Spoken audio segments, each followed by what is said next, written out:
Hi friends, দেখো আজকে মৌরলা মাছের বাটি ঝাল করব। আমি মৌরলা মাছ ধুয়ে গুছিয়ে নিয়েছি, ধনেপাতা, টমেটো, আর এখানে আছে আলু, পেঁয়াজ, আদা বাটা, এটা হচ্ছে আদা বাটা, আর এখানে আছে নুন, হলুদ, লঙ্কার গুঁড়ো, কালো জিরে। আমি কালো জিরেটা ফোড়নে দেবো। আর এখানে আছে কাঁচা লঙ্কা। এই দিয়ে আমি মোরলা মাছের বাটি ঝাল করব। আমি মাছটাকে পুরো ম্যারিনেট করে নেবো, মেখে সবটা দিয়ে, সব মশলা দিয়ে মেখে নেব। তারপরে তার মধ্যে কাঁচা সরষের তেলও দিয়ে দেবো। দিয়ে বাকি সরষের তেল আমি কড়াইতেও একটু দেবো। এবারে এটা দিয়ে আমি মোরলা মাছের বাটি ঝাল রান্না করব। চলো তোমাদের সঙ্গে নিয়ে রান্নাটা শুরু করা যাক।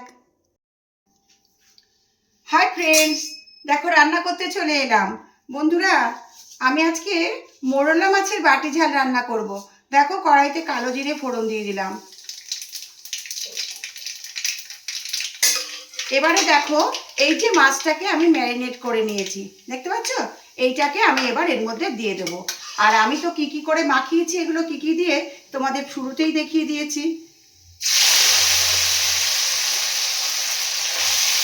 এবারে আমি মাছটাকে খুব সুন্দর করে কষাবো। আমি ম্যারিনেট করার সময়ও কাঁচা তেল দিয়েছিলাম খানিকটা, আর এতে একটু তেল বেশি লাগে, তাও দিয়েছি ওই জন্য। আর এমনিতে রান্নাটা কিন্তু হালকাই, বেশি রিচ নয়। মাছটাকে আমি এতক্ষণ ধরে কষিয়ে নিলাম, দেখতে পাচ্ছ। আমি কিন্তু এখনও জল দিইনি।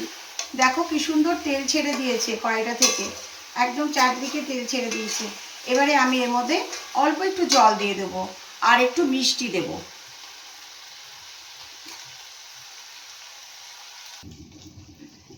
মিষ্টিটা তোমরা স্কিপ করে যেতে পারো, তবে আমি একটু মিষ্টি দেবো, অল্প একটু, বুঝলে, আমরা একটু মিষ্টি দিই রান্নায়, অল্পই দিলাম। মোরলা মাছের বাটি ঝাল আমার অলমোস্ট ডান, আমার হয়েই গেছে বলতে পারো। এবার এটাকে আমি সার্ভ করে দেব। কেমন হয়েছে অবশ্যই কিন্তু তোমরা আমাকে জানাবে। মোরলা মাছের বাটি ঝাল রান্না করে আমি সার্ভ করে দিয়েছি। ভিডিওটা যদি তোমাদের ভালো লাগে একটা লাইক কমেন্ট করো। এরপরে আবার অন্য কোনো নতুন ভিডিও নিয়ে অবশ্যই তোমাদের সামনে চলে আসব। টাটা।